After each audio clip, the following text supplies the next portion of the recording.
At the Cap and Gown pub in Worcestershire, England, pints go hand in hand with politics.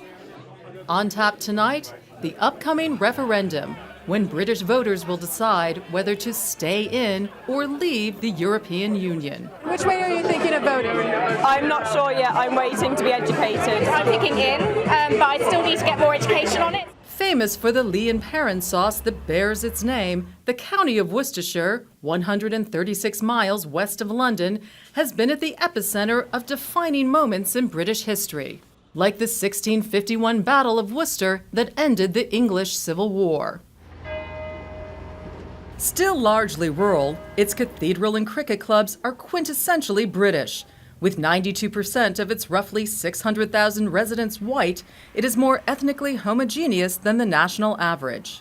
In the battle over Britain's future ties to the European Union, the county of Worcestershire is a bellwether. And right now, voters here are pretty evenly divided between those who want to stay in the EU and those who feel Britain would be better off going it alone.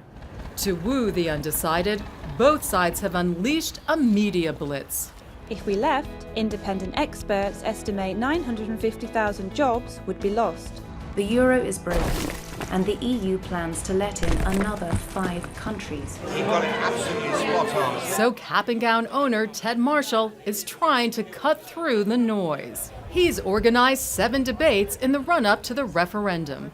I would ask that people don't heckle too much.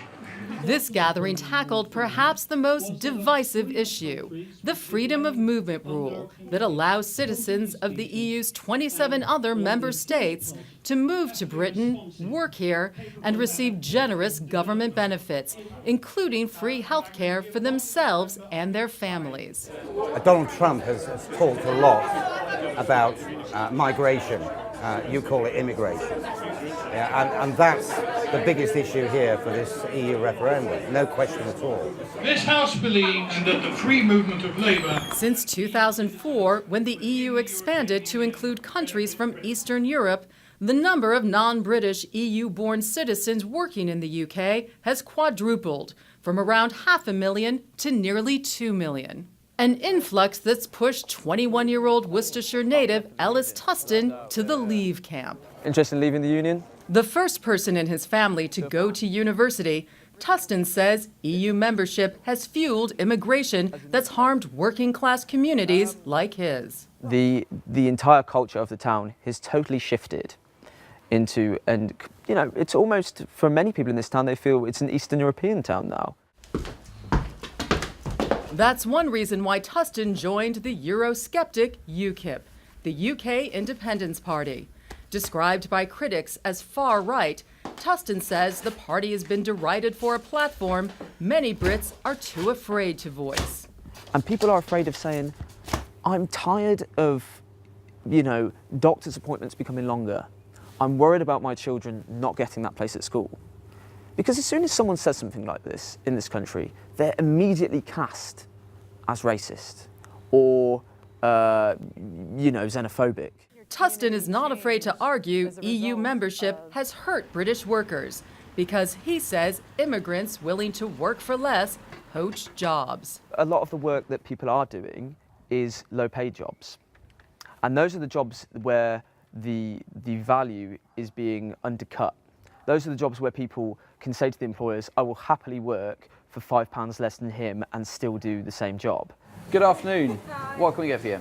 On the other side of the debate is 23-year-old Worcestershire-born Richard Fullaway. A member of the youth wing of Britain's Conservative Party, Fullaway is applying to become a Royal Naval Officer, a career goal that informs his views. What I'm looking at is the sort of bigger picture around Britain's influence in the world, where Britain stays in the world. For Fullaway, that means not swimming away from Europe. The world is joining into power blocks. So you've got China, you've got Russia pushing its weight around over in the Ukraine. You've got China in the South China Sea. You've got Japan looking to rearm. You've got the US trying to find its place in the world. I think that as a country, we're much better off in a group of 500 million people than we are on our own as 67 million people. It's a group that's given Britain access to the world's largest trade barrier-free single market without having to adopt Europe's troubled single currency, the euro, or bail out struggling euro economies like Greece. We're in such a special position. Most of the leave arguments are based on this is what we'd hope will happen. The Remain argument is we are better off. A chorus of voices is warning that leaving the EU would harm Britain's economy and that negotiating a new trade deal with Europe could be difficult. But some small business owners have found life under the EU too difficult. Heard it described recently as a stitch-up between these the big global corporations and the big banks. Mike Hum owns the Holywell Water Company, which bottles and sells water from the Holywell Spring nestled in Worcestershire's Malvern Hills. How long has this spring been going? I don't know.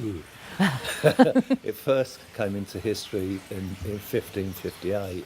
But according to EU rules, Hum couldn't label his water spring water because he passes it through ultraviolet light to kill off potential viruses and bacteria. It goes through the UV filter, which is that stainless steel tube with the red end. So that's the one that's causing all the problems with the EU. Yes. Because Hum sells his product only in Britain, the UK government allows him to call it spring water.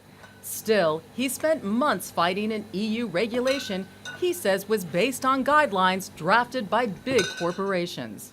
Danone, Coca-Cola, Nestle, what they're doing is protecting their market, and the inference is that Malvern water is not as good as theirs. It's not a fine water, and that's rubbish. But some British small business owners have thrived in the EU. I passionately want to stay. It's very important to our business. Richard Bourne owns Bondtech, which manufactures specialty adhesives for bonding metal and horse hooves. How does being a part of the EU facilitate your business? Well, it enables us to bring goods in without trade barriers. Which means Bourne doesn't pay import taxes on the raw materials he sources from other European countries. But if Britain were to leave the EU, we will be paying more for our goods because there will be import tariffs. This belief that we can stand alone, that boat sailed many years ago. We need to be part of the biggest trading group in the world. many of the issues at play in the British referendum will resonate with American voters, like the impact of immigration on jobs and the economy, or isolationism versus internationalism. And like the U.S. presidential election, the politics of identity are shaping voter attitudes on this side of the pond. My grandfather he has stories going back, 80, 70 years on the street.